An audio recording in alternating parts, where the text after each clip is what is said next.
लोकसभा अध्यक्ष पद पर कई दिनों की अनिश्चितता के बाद एनडीए ने ओम बिरला को फिर से इस पद के लिए नामित करने का फैसला किया है। पिछली लोकसभा में भी राजस्थान के कोटा से बीजेपी सांसद ओम बिरला ही स्पीकर थे।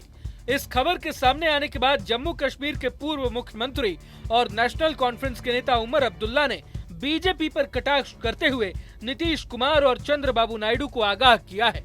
उमर अब्दुल्ला ने सोशल मीडिया प्लेटफॉर्म एक्स पर लिखा है कि ऑपरेशन लोटस 2.0 के संकेत मिल रहे हैं।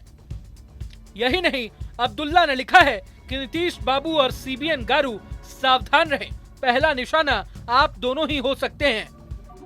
दरअसल पिछले साल दिसंबर में संसद के शीतकालीन सत्र के दौरान राज्यसभा और लोकसभा में विपक्ष के करीब 150 सांसदों को कार्यवाही में बाधा डालने और असंसदीय आचरण के आरोप में निलंबित कर दिया गया था। निलंबित सांसदों में लोकसभा सदस्यों की संख्या सर्वाधिक थी। विपक्षी सांसदों के खिलाफ ये कार्रवाई ओम बिरला के लोकसभा अध्यक्ष रहते ही हुई थी। उमर अब्दुल्ला ने अपने एक्स पोस्ट में शायद इसी घटना को लेकर बीजेपी और ओम बिरला पर कटाक्ष किया है और एनडीए के सहयोगी दलों जेडीयू और टीडीपी को चेताया है। बता दें कि इस बार के लोकसभा चुनाव में बीजेपी को अपने दम पर बहुमत नहीं हासिल हुआ है। उसे 240 सीटें मिली हैं और एनडीए को 293। इस तरह से मोदी सरकार के तीसरे कार्यकाल में चंद्रबाबू नायडू और नीतीश कुमार किंग मेकर बनकर उभरे हैं। दोनों नेताओं की पार्टियां टीडीपी और जेडीयू एनडीए का हिस्सा है। टीडीपी के पास 16 लोकसभा सांसद हैं और जेडीयू के पास 12 सांसद। इस तरह से इन दोनों के 28 सांसदों के समर्थन से बीजेपी बहुमत के आंकड़े 272 के पार पहुंची है। वहीं इंडिया गुट के 236 सांसद हैं। इनमें कांग्रेस के 99, सपा के 37, डीएमके के 22 सांसद शामिल हैं। संसद में कांग्रेस के बाद सपा और टीएमसी सबसे बड़े विपक्षी दल बनकर उभरे हैं। टीएमसी के पास 29 सांसद हैं। भारत के लोकतांत्रिक इतिहास में ये सिर्फ तीसरा मौका है जब लोकसभा स्पीकर पद के लिए चुनाव होने जा रहा है। इससे पहले 1952 और 1976 में लोकसभा अध्यक्ष पद के लिए चुनाव हुआ था। पिछले 48 वर्षों से सत्ता पक्ष और विपक्ष आम सहमति से स्पीकर का चुनाव करते आ रहे थे, लेकिन इस बार एनडीए और इंडिया गुट के बीच आम सहमति नहीं बन पाई है। इंडिया गुट की शर्त थी कि डिप्टी स्पीकर का पोस्ट विपक्ष को मिले, तब वो स्पीकर पोस्ट के लिए सत्ता पक्ष का समर्थन करेगा, लेकिन एनडीए को ये शर्त मंजूर नहीं थी। स्पीकर पोस्ट के लिए ओम बिरला एनडीए के उम्मीदवार हैं, जबकि 8 बार के कांग्रेस सांसद के सुरेश इस पद के लिए विपक्ष की तरफ से उम्मीदवार बनाए गए हैं। अगर आपको ये वीडियो पसंद आया तो लाइक करें और चैनल को सब्सक्राइब करें। वहीं तमाम बड़ी खबरों के लिए देखते रहें न्यूज नेशन। लोकसभा अध्यक्ष पद पर कई दिनों की अनिश्चितता के बाद एनडीए ने ओम बिरला को फिर से इस पद के लिए नामित करने का फैसला किया है। पिछली लोकसभा में भी राजस्थान के कोटा से बीजेपी सांसद ओम बिरला ही स्पीकर थे। इस खबर के सामने आने के बाद जम्मू कश्मीर के पूर्व मुख्यमंत्री और नेशनल कॉन्फ्रेंस के नेता उमर अब्दुल्ला ने बीजेपी पर कटाक्ष करते हुए नीतीश कुमार और चंद्रबाबू नायडू को आगाह किया है। उमर अब्दुल्ला ने सोशल मीडिया प्लेटफॉर्म एक्स पर लिखा है कि ऑपरेशन लोटस 2.0 के संकेत मिल रहे हैं।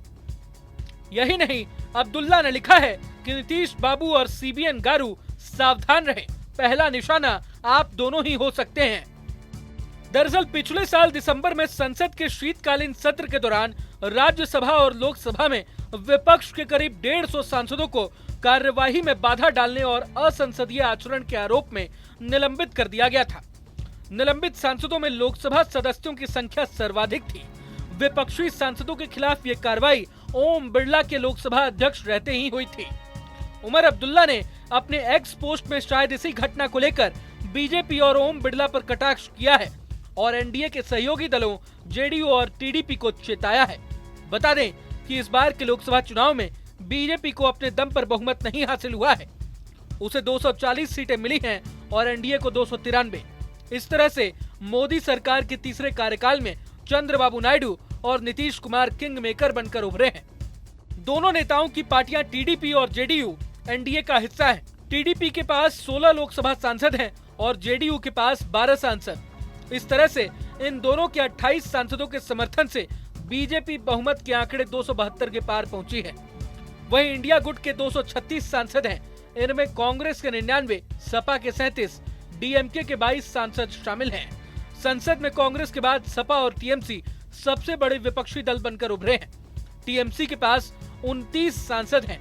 भारत के लोकतांत्रिक इतिहास में ये सिर्फ तीसरा मौका है जब लोकसभा स्पीकर पद के लिए चुनाव होने जा रहा है। इससे पहले 1952 और 1976 में लोकसभा अध्यक्ष पद के लिए चुनाव हुआ था। पिछले 48 वर्षों से सत्ता पक्ष और विपक्ष आम सहमति से स्पीकर का चुनाव करते आ रहे थे, लेकिन इस बार एनडीए और इंडिया गुट के बीच आम सहमति नहीं बन पाई है। इंडिया गुट की शर्त थी कि डिप्टी स्पीकर का पोस्ट विपक्ष को मिले, तब वो स्पीकर पोस्ट के लिए सत्ता पक्ष का समर्थन करेगा, लेकिन एनडीए को ये शर्त मंजूर नहीं थी। स्पीकर पोस्ट के लिए ओम बिरला एनडीए के उम्मीदवार हैं, जबकि 8 बार के कांग्रेस सांसद के सुरेश इस पद के लिए विपक्ष की तरफ से उम्मीदवार बनाए गए हैं। अगर आपको ये वीडियो पसंद आया तो लाइक करें और चैनल को सब्सक्राइब करें।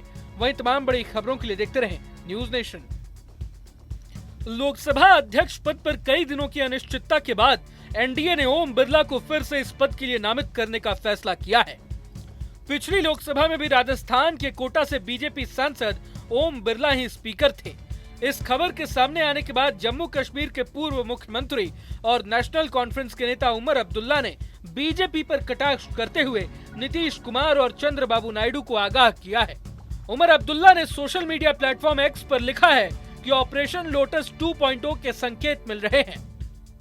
यही नहीं, अब्दुल्ला ने लिखा है कि नीतीश बाबू और सीबीएन गारू सावधान रहें, पहला निशाना आप दोनों ही हो सकते हैं। दरअसल पिछले साल दिसंबर में संसद के शीतकालीन सत्र के दौरान राज्यसभा और लोकसभा में विपक्ष के करीब 150 सांसदों को कार्यवाही में बाधा डालने और असंसदीय आचरण के आरोप में निलंबित कर दिया गया था। निलंबित सांसदों में लोकसभा सदस्यों की संख्या सर्वाधिक थी। विपक्षी सांसदों के खिलाफ ये कार्रवाई ओम बिरला के लोकसभा अध्यक्ष रहते ही हुई थी। उमर अब्दुल्ला ने अपने एक्स पोस्ट में शायद इसी घटना को लेकर बीजेपी और ओम बिरला पर कटाक्ष किया है और एनडीए के सहयोगी दलों जेडीयू और टीडीपी को चेताया है। बता दें कि इस बार के लोकसभा चुनाव में बीजेपी को अपने दम पर बहुमत नहीं हासिल हुआ है। उसे 240 सीटें मिली हैं और एनडीए को 293। इस तरह से मोदी सरकार के तीसरे कार्यकाल में चंद्रबाबू नायडू और नीतीश कुमार किंग मेकर बनकर उभरे हैं। दोनों नेताओं की पार्टियां टीडीपी और जेडीयू एनडीए का हिस्सा है। टीडीपी के पास 16 लोकसभा सांसद हैं और जेडीयू के पास 12 सांसद। इस तरह से इन दोनों के 28 सांसदों के समर्थन से बीजेपी बहुमत के आंकड़े 272 के पार पहुंची है। वहीं इंडिया गुट के 236 सांसद हैं। इनमें कांग्रेस के 99, सपा के 37, डीएमके के 22 सांसद शामिल हैं। संसद में कांग्रेस के बाद सपा और टीएमसी सबसे बड़े विपक्षी दल बनकर उभरे हैं। टीएमसी के पास 29 सांसद हैं। भारत के लोकतांत्रिक इतिहास में ये सिर्फ तीसरा मौका है जब लोकसभा स्पीकर पद के लिए चुनाव होने जा रहा है। इससे पहले 1952 और 1976 में लोकसभा अध्यक्ष पद के लिए चुनाव हुआ था। पिछले 48 वर्षों से सत्ता पक्ष और विपक्ष आम सहमति से स्पीकर का चुनाव करते आ रहे थे, लेकिन इस बार एनडीए और इंडिया गुट के बीच आम सहमति नहीं बन पाई है। इंडिया गुट की शर्त थी कि डिप्टी स्पीकर का पोस्ट विपक्ष को मिले, तब वो स्पीकर पोस्ट के लिए सत्ता पक्ष का समर्थन करेगा, लेकिन एनडीए को ये शर्त मंजूर नहीं थी। स्पीकर पोस्ट के लिए ओम बिरला एनडीए के उम्मीदवार हैं, जबकि 8 बार के कांग्रेस सांसद के सुरेश इस पद के लिए विपक्ष की तरफ से उम्मीदवार बनाए गए हैं। अगर आपको ये वीडियो पसंद आया तो लाइक करें और चैनल को सब्सक्राइब करें। वहीं तमाम बड़ी खबरों के लिए देखते रहें न्यूज नेशन।